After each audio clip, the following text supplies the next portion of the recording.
السلام علیکم دوستوں، میں لائی ہوں آپ سب کے لیے آج کی نئی ویڈیو۔ چلیں جی آج کی ویڈیو شروع کرتے ہیں۔ عابد شخص اور کنواری عورت۔ بیان کیا جاتا ہے کہ بنی اسرائیل میں ایک عابد رہا کرتا تھا کہ اس زمانے میں کوئی عابد اس کے جیسا نہ تھا۔ اس وقت میں 3 بھائی تھے اور ان کی ایک بہن تھی جو ابھی تک کنواری تھی۔ اس کے سوا اور ان کی کوئی بہن نہ تھی۔ اتفاقاً ان تینوں بھائیوں کو کہیں لڑائی پر جانا پڑ گیا۔ ان کو کوئی ایسا شخص نظر نہ آیا جس کے پاس اپنی بہن کو چھوڑ جائیں اور اس پر بھروسہ کریں، لہٰذا سب نے اس رائے پر اتفاق کیا کہ اس کو عابد کے سپرد کر دیا جائے۔ وہ عابد ان کے خیال کے موافق تمام بنی اسرائیلیوں میں نیک اور پرہیزگار تھا، چنانچہ اس کے پاس آئے اور اپنی بہن کو حوالہ کرنے کی درخواست کی کہ جب تک ہم لڑائی سے واپس آئیں ہماری بہن آپ کے سائے شفقت میں رہے گی۔ عابد نے ایسا کرنے سے انکار کر دیا اور ان کی بہن سے خدا کی پناہ مانگی۔ وہ نہ مانے اور اصرار کرتے رہے کہ ان کی بہن کو اپنی نگرانی میں رکھنا منظور کر لیں، حتیٰ کہ عابد نے ان کی درخواست کو منظور کر لیا اور کہا کہ اپنی بہن کو میرے عبادت خانے کے سامنے کسی گھر میں چھوڑ جاؤ۔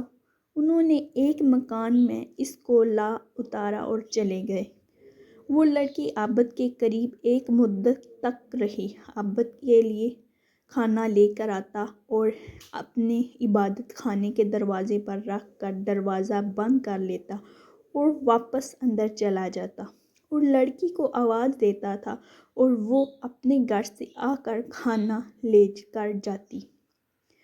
پھر راوی نے بیان کیا کہ پھر شیطان نے عابد کو بہکانا شروع کیا۔ ابتدا میں اس کو خیر کی ترغیب دیتا رہا اور لڑکی کا دن میں عبادت خانے تک آنا اس پر گراں ظاہر کرتا رہا کہ کہیں ایسا نہ ہو کہ یہ لڑکی دن میں کھانا لینے کے لیے گھر سے نکلے اور کوئی شخص اس کو دیکھ نہ لے، اس لیے بہتر یہ ہے کہ اس کا کھانا لے کر اس کے دروازے پر رکھ آیا کرے، اس پر اجر عظیم ہوگا۔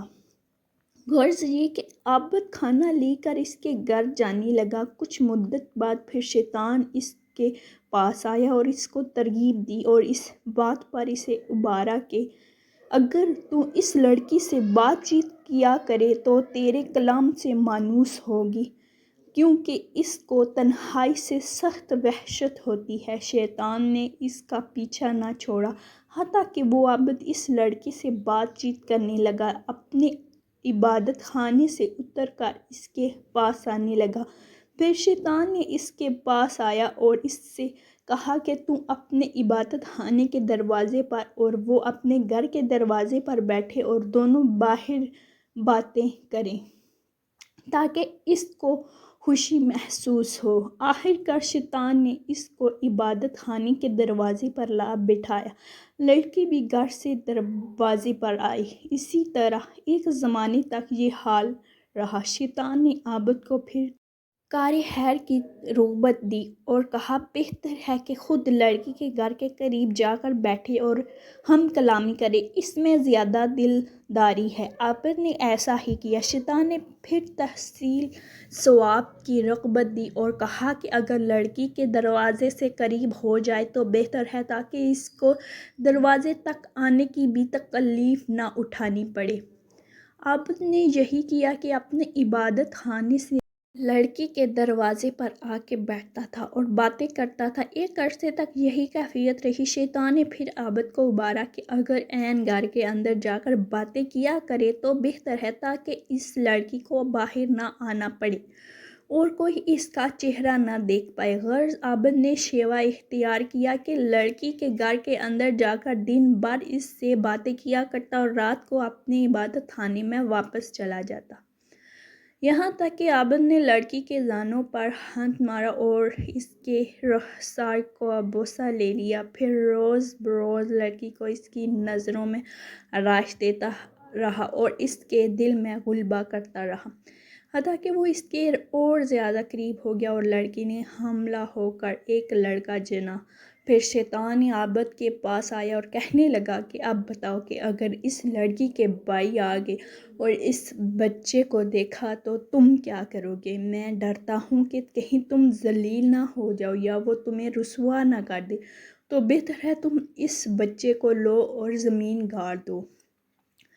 یہ لڑکی ضرور اس معاملے کو اپنے بھائیوں سے چھپائے گی، اس خوف سے کہ کہیں وہ نہ جان لے لیں کہ تم اس سے ساتھ کیا حرکت کی۔ عابد نے ایسا ہی کیا اور لڑکے کو زمین میں گاڑ دیا۔ پھر شیطان نے اس سے کہا کہ تمہیں اس بات پر یقین ہے کہ یہ لڑکی تمہاری ناشائستہ حرکت کو اپنے بھائیوں سے پوشیدہ رکھے گی؟ ہرگز نہیں، تم اس کو بھی پکڑو اور ذبح کر کے بچے کے ساتھ دفن کر دو۔ غرض اس عابد نے لڑکی کو ذبح کیا اور بچے سمیت گڑھے میں ڈال کر اس پر ایک بھاری پتھر رکھ دیا اور زمین کو برابر کر کے اپنے عبادت خانے میں جا کر عبادت کرنے لگا۔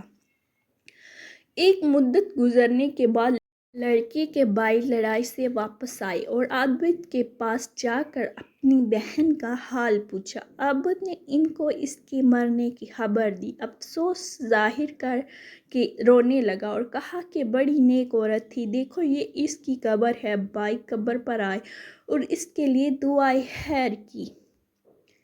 پھر راوی بیان کرتے ہیں کہ جب رات ہوئی اور وہ اپنے بستروں پر سوئے تو شیطان ان کے خواب میں ایک مسافر آدمی کی صورت میں آیا۔ پہلے بڑے بھائی کے پاس گیا اور اس کی بہن کا حال پوچھا۔ اس نے عابد کا اس کے مرنے کی خبر دینا اور اس پر افسوس کرنا اور مقام قبر دکھانا بیان کیا۔ شیطان نے کہا، سب جھوٹ ہے، تم نے کیوں کر اپنی بہن کا معاملہ مان لیا؟ عابد نے تمہاری بہن سے بدفعل کیا اور وہ حاملہ ہو گئی اور ایک بچہ جنا۔ عابد نے تمہارے ڈر کے مارے اس بچے کو اس کی ماں سمیت ذبح کیا اور گڑھا کھود کر دونوں کو اس میں ڈال دیا۔ شیطان نے مزید کہا، جس گھر میں تمہاری بہن تھی اس کے اندر داخل ہونے میں وہ گڑھا داہنی جانب پڑتا ہے۔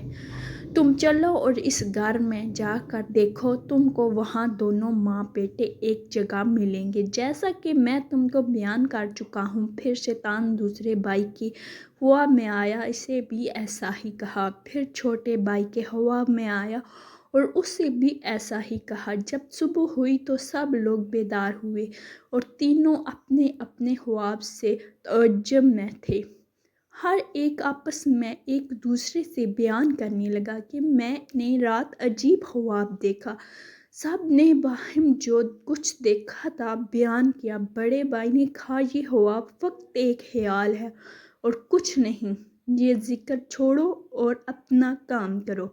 چھوٹا بھائی کہنے لگا کہ میں تو جب تک اس مقام کو دیکھ نہ لوں گا باز نہ آؤں گا۔ تینوں بھائی چلے جس گھر میں ان کی بہن رہتی تھی، آئے، دروازہ کھولا اور جو جگہ خواب میں بتائی گئی تھی اسے تلاش کیا اور جیسا ان سے کہا گیا کہ ان کی بہن اور اس کے بچے کو ایک گڑھے میں ذبح کیا ہوا پایا۔ انہوں نے عابد سے کل کیفیت دریافت کی۔ عابد نے اس قول کی، اس فعل کے بارے میں تصدیق کی۔ انہوں نے اپنے بادشاہ سے جا کر عابد کی شکایت کی۔ عابد کو پھر اس کے عبادت خانے سے نکالا گیا اور اس کو مارنے کے لیے لے جایا گیا۔ جب اس کو مارنے کے لیے لے جا رہا تھا تو شیطان اس کے پاس آیا اور کہا، تم نے مجھے پہچانا، میں ہی تمہارا وہ ساتھی ہوں جس نے تم کو عورت کے فتنے میں ڈال دیا۔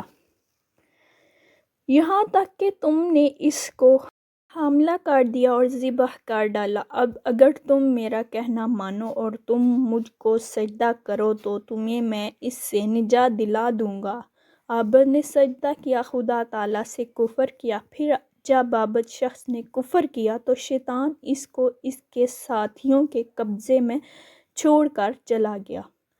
انہوں نے اس کو اس کے کافر کردار تک پہنچا دیا۔ حاصل کیا ہوا؟ اس واقعے سے ہمیں یہ سبق ملتا ہے کہ اندازہ کیجئے کہ شیطان ہمارا کس قدر سنگین دشمن ہے اور اس کے وار کس قدر سنگین ہیں۔ چنانچہ ہمیں چاہیے کہ اس واقعے سے سبق حاصل کریں اور شیطان کے ہتھ کنڈوں سے اپنے آپ کو بچائیں۔ اللہ تعالی ہم سب کی حفاظت فرمائے، آمین ثم آمین۔ امید کرتی ہوں آج کی یہ نیو ویڈیو آپ کو پسند آئی ہوگی۔ ایسی ہی مزید ویڈیو دیکھنے کے لیے، نئی کہانیاں واقعات سننے کے لیے میرے چینل کو سبسکرائب کریں تاکہ ہر آنے والی نئی ویڈیو آپ تک پہنچتی رہے۔